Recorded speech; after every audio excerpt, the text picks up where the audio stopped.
آپ کو بتانے جا رہا ہوں ایک عمل، وہ گھنٹوں کا نہیں ہے، وہ منٹوں کا بھی نہیں ہے، وہ سیکنڈوں کا عمل ہے۔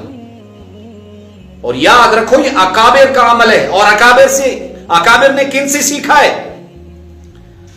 اکابر نے حضور نبی کریم صلی اللہ علیہ وسلم سے سیکھا ہے۔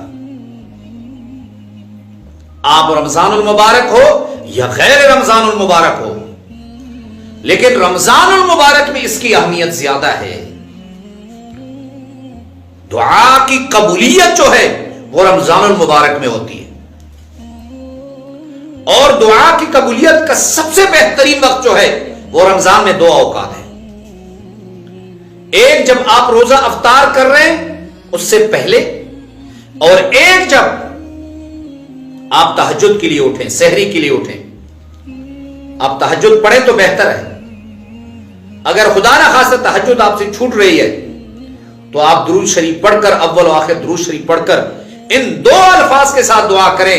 وہ اولاد کی پریشانی ہے، وہ قرض کی پریشانی ہے، اللہ رب العزت آپ کی دعا ضرور سنیں گے اور اسے قبول بھی فرمائیں گے۔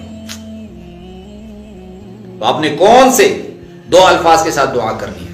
وہ الفاظ یہ ہیں، یا ارحم الراحمین، یا ارحم الراحمین، یا ارحم الراحمین۔ توجہ سے دعا کرنی ہے، اور دعا کرنی بھی ایسے ہے جیسے میں آپ کو بتا چکا ہوں کہ شیخ اسماعیل صاحب رحمت اللہ علیہ کی کتاب میں نے پڑھی، وہ کہتے ہیں کہ آپ جب دعا کریں گے تو دعا ایسے کرنی ہے جیسے آپ دریا میں ڈوب رہے ہیں اور آپ کے پاس اللہ کی ذات کے علاوہ کوئی سہارا موجود نہیں۔ تو آپ نے ایسی دعا کرنی ہے، اور اس کی تعداد کتنی مرتبہ پڑھنا ہے؟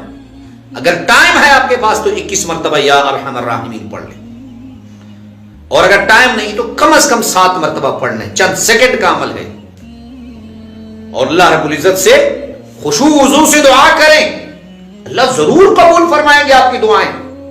اللہ کے پاس دینے کی کوئی کمی نہیں، اگر وہ کمی ہے تو ہمارے مانگنے میں کمی ہے۔ اور یہ دعا حضور نبی کریم صلی اللہ علیہ وسلم سے ثابت ہے۔